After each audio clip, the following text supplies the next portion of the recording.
Hey guys, so in today's video I will be showing you the history of Pecola.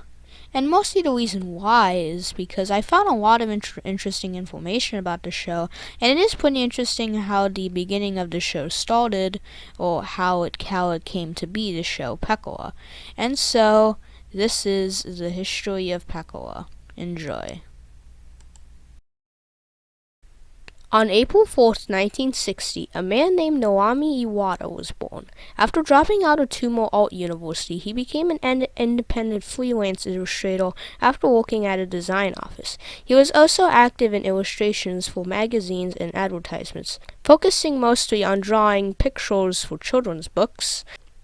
He was also quick to introduce the Apple Mac as a working tool, and has been highly acclaimed for his participation in planning and the publication of CG picture books, in the planning and production of CD-ROMs, in which he was to create his own CD-ROM with his own character, Pecola. He would then release a game named Paper Pecola, which would contain 600 combinations of paper crafts each, and a digital storybook with 3 volumes being released. In Volume 1, Pecola goes to Dr. Chu's lab to find out that he has made a robot version of Pecola named Robo Pecola. Pecola decides to turn on Robo Pecola, which causes lots of problems to happen.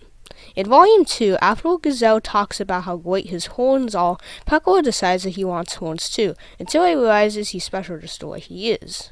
In Volume 3, Pecola is chosen to be in the Cube Art Grand Prix.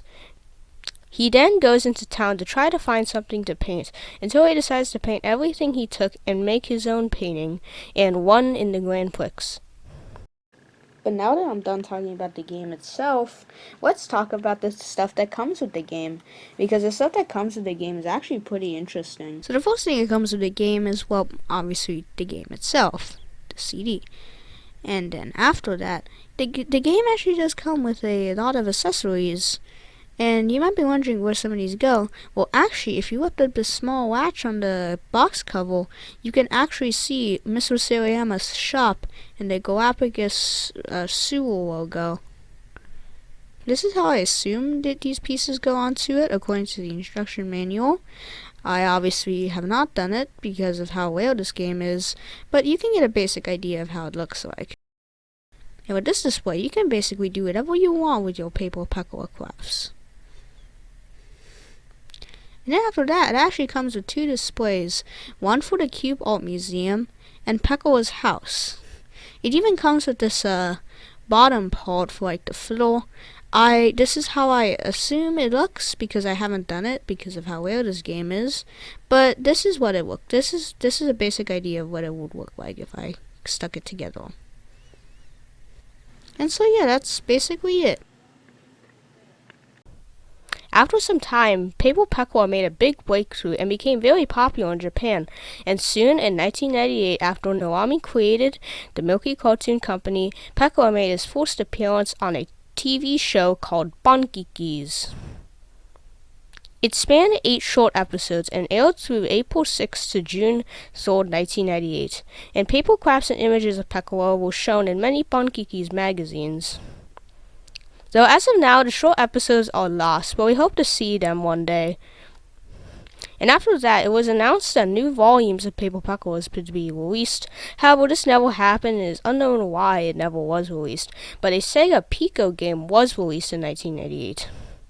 However, not much time later, from 1999 to 2000, production on a full 20-minute TV show for Pecola was in the works. The show was then pitched to Nelvana and released on September 3rd, 2001. The show is about Pecola, a penguin who lives in a world with cube-shaped characters who live in a place called Cube Town.